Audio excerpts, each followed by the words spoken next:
What is up guys, welcome back to Savage Camp. This is Vishu and today we are going to learn about the input method. The input method is by default in Python and it is used when you want to take an input from the user. Like over here, name is equal to input, enter your name. So you are asking the user to enter their name and you're putting the value that the user enters inside the variable name. Now this name equal to input is important because once you do this, you can take the input but it won't be stored anywhere. So the name is equal to input is very important. Now it always this name is going to be a string. It always stores the value in string.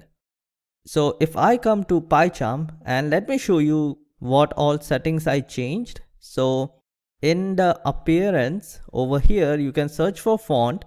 I changed the default font to use Fira code medium of size 14. Under editor general, I changed this setting to change the font size with control and mouse wheel.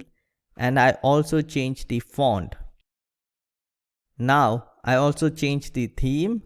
I went to plugins, marketplace, and I installed the material theme. So let me just restart this. And once you go back to the settings, you will see you can just search for theme and over in appearance, you can select the theme. So I have material deep ocean with contrast scroll bars. So I'm going to keep it like that. Apply and OK. So over here, I can change the font size with the scroll of a mouse. And that is very helpful. So I always keep it on. So let's say age is equal to input and in an IDE, it will give you options like this. So it is a built-in method with a prompt. That prompt is for the users. So here I will say what I want Python to prompt. So I am going to prompt for enter your age.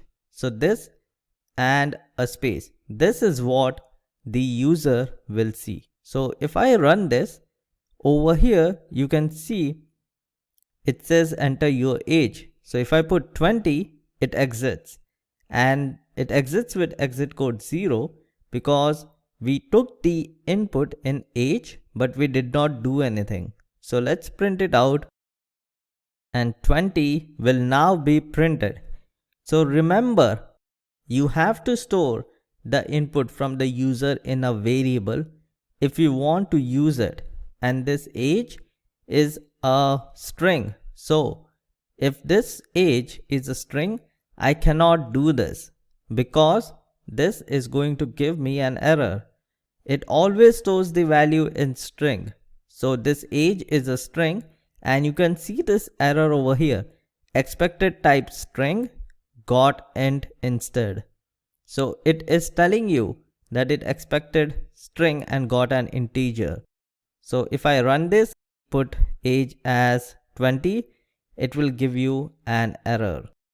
So it says that it's a type error, greater than sign is not supported between string and integer. The string is our variable age because it always stores the value in string. So let's go back. Here 20 is a string like this, and the 20 that you want is an integer which is like this. So there are no quotes. Remember, the only thing to qualify something as a string is the quotes. So if I want to change this into an integer, I can use the built-in function of int.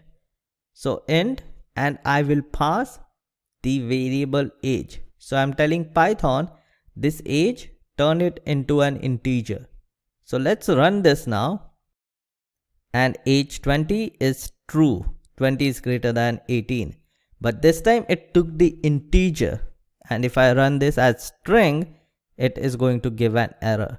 So it is very important to remember, if you take a number from an user, you have to turn it into an integer. Now in the next video, let's do if else loop. We have print statement remaining. We will combine it with the if else.